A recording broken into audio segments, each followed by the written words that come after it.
நீங்கள் ஒரு உணவு கட்டுப்பாட்டை கடைபிடிக்கிறீங்கன்னா, இப்போ அதாவது சோறு, பூரி, பொங்கல் இந்த மாதிரியான பூரி, பொங்கல், பிரியாணி, தோசை, இட்லி இது மாதிரியான உணவுகளை சாப்பிடாதீங்க. இதுதான் உடல் பருமனுக்கு காரணம். அதே நேரத்தில் நீங்கள் சமைத்த உணவே உங்களுக்கு வேணும் அப்படின்னா, உப்பு கலந்து சமைக்கப்பட்ட காய்கறி பொரியல், அப்புறம் முட்டை ஆம்லேட்டு, காய்கறி பொரியல், பழங்கள், அப்புறம் வேர்க்கடலை, கிழங்கு வகைகள், அப்புறம் மக்காச்சோளம், தேங்காய் இந்த மாதிரி ஒரு உணவு நிறைய இருக்குது. ஆனால் அந்த உணவுகளை நீங்கள் சாப்பிடுங்க. எக்காரணம் கொண்டும் நீங்கள் இந்த சோறு, பூரி, பொங்கல், இட்லி, தோசை, பிரியாணி, பீஸா, பர்கர், அப்புறம் பப்ஸு, அப்புறம் பஜ்ஜி, சமோசா, பரோட்டா இந்த உணவுகள், இப்போ நான் சொன்ன உணவுகளை சாப்பிடவே சாப்பிடாதீங்க. இது ஒரு கல்யாண வீடாக இருந்தாலும் சரி, உங்கள் வீட்டில் உள்ள ஒரு நெருங்கிய உறவினருக்கு உங்களுக்கு ஒரு கல்யாண வீடு அப்படின்னா கூட அங்கே சரி இன்றைக்கி மட்டும் சாப்பிடுவோம் அப்படின்னு நினச்சி சாப்பிடாதீங்க.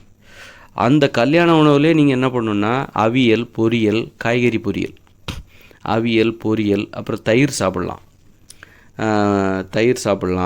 இறைச்சி சாப்பிடாதீங்க. இறைச்சி சாப்பிட வேண்டாம்.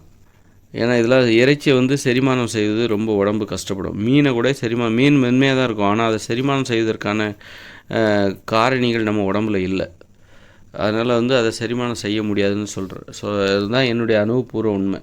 அது மென்மையாக இருக்குது, நல்லா ஜீரணமாயிடும். மென்மையாக இருக்கிற எல்லாமே ஜீரணமாயிடாது.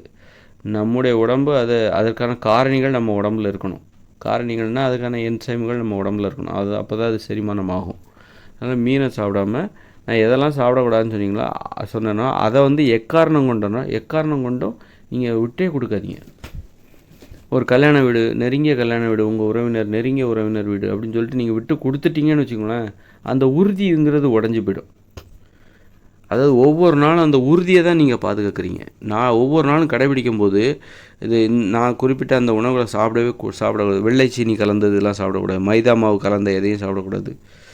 லட்டு சாப்பிடவே கூடாது. குலோப்ஜாம் சாப்பிடவே கூடாது. இந்த மாதிரி நீங்கள் பிஸ்கட்டு சாப்பிடவே கூடாது. நான் சாப்பிட்றதில்ல. அது மாதிரி காஃபி இந்த மாதிரி நீங்கள் சாப்பிடக்கூடாத ஒரு பட்டியல் வச்சுக்கணும். இதை உறுதியாக கடைபிடிக்கணும். கடைபிடிக்க உங்களுடைய உறுதி அதிகமாகிட்டே போகும். நீங்கள் விட்டுட்டீங்க, ஒரு நாள் விட்டுட்டீங்கன்னு வச்சிங்க, அப்படியே நீங்கள் அடுத்தடுத்து அதை ஏதாவது ஒரு காரணம் சொல்லி விட்டுட்டே இருப்பீங்க.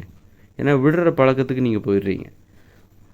நீங்கள் அதை எப்போவும் மன உறுதியை எக்காரணம் கொண்டும் கடைபிடிக்கிறதுல தான் நீங்கள் உறுதியாக இருக்கணுமே தவிர, அதற்காக நீங்கள் எவ்வளோ கஷ்டப்படுறீங்களோ அந்த அளவுக்கு தான் உங்களுக்கு நன்மையை தவிர, மன உறுதியை மட்டும் நீங்கள் எக்காரணம் கண்டும் நீங்கள் விட்டு கொடுத்துட்டிங்கன்னா மீண்டும் அந்த மன உறுதியை ஏற்படுத்தி கொள்வதற்கு ஓரிரு மாதங்கள் ஆகும். அது மாதிரி உணவு கட்டுப்பாடை நீங்கள் விட்டுட்டீங்க, மேற்கொண்ட நான் சொன்ன மாதிரி இப்போ சோறு, பூரி, பொங்கல், இட்லி, தோசை, சமோசா, பஜ்ஜி, பரோட்டா, இது மாதிரி பப்ஸு இதெல்லாம் நீங்கள் சாப்பிடக்கூடாதுன்னு முடிவெடுத்து என்றைக்காவது ஒரு நாள் எதையோ சமோசா சாப்பிட்றீங்க அல்லது ஒரு பிரியாணி சாப்பிட்றீங்க, விட்டு கொடுத்துட்டீங்கன்னு வச்சுங்க, அப்புறம் திரும்பவும் அதே மாதிரியான ஒரு மனநிலை அமையாது உங்களுக்கு. உணவு கட்டுப்பாட்டில் அந்த மனநிலை தான் ரொம்ப முக்கியம். அந்த மனநிலை அமையும் போது அதை பிடிச்சிக்கணும், கெட்டியாக பிடிச்சிக்கணும். உங்கள் விருப்பத்துக்கெல்லாம் அந்த மனநிலை அமையாது. சும்மா நாளையிலேருந்து நான் சாப்பிட மாட்டேன், இன்றைக்கி மட்டும் சாப்பிட்டுக்கிறேன் அப்படின்னு உங்கள் மனநிலை உங்கள் விருப்பத்துக்கு தகுந்த மாதிரி வராது. அது நாம் விருப்பப்பட்டு ஏற்படுத்திக்கும் போது அதை அமையும் போது கெட்டியாக பிடிச்சிக்கணும். எக்காரணம் கொண்டு விடவே கூடாது. எக்காரணம் கொண்டு பிஸ்கட் சாப்பிடக்கூடாதுன்னா எக்காரணம் கொண்டு சாப்பிடாதீங்க. பட்டினியாக கிடந்தால் கூட, பசி உங்களை கொன்றால் கூட, அந்த மாதிரி சமயத்தில் கூட உங்கள் உணவு கட்டுப்பாட்டை நீங்கள் கடைப்பிடிங்க. உணவு கட்டுப்பாட்டை மீறாதீங்க. பசியோடு இருக்கீங்க, பட்டினியோடு இருக்கீங்க, எதெல்லாம் சாப்பிடக்கூடாதுன்னு சொல்கிறீங்களோ அந்த உணவுகளை சாப்பிடாதீங்க. பட்டினியை காரணம் காட்டி நீங்கள் சாப்பிடக்கூடாது என கடைபிடித்து வந்த அந்த உணவுகளை சாப்பிட்டு விடாதீர்கள். அப்படி சாப்பிட்டுட்டீங்க அவ்வளோதான். அதன் பிறகு திரும்ப உங்களால் அந்த உணவு கட்டுப்பாட்டே கடைபிடிக்க முடியாது. திரும்பவும் பழைய மாதிரி ஆகிடுவீங்க.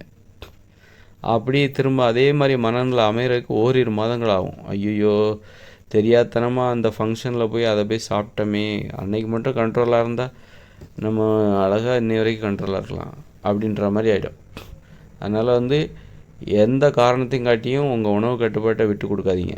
ஒரு உணவு கட்டுப்பாடு இது சிறந்தது, இது நமக்கு நன்மை செய்யும் அப்படின்னு நீங்கள் உங்கள் அனுபவம் மூலமாக உணர்ந்துட்டிங்கன்னா அதை விட்டே கொடுக்காதீங்க. எக்காரணம் கொண்டும் கெட்டியாக பிடிச்சிக்கோங்க. அது வந்து உங்களுடைய ஆளுமை திறனை அதிகரிக்கும், உங்களுக்கு தன்னம்பிக்கையை வளர்க்கும், மன உறுதியை அதிகப்படுத்தும். அது ரொம்ப நன்மைகளை செய்யும்.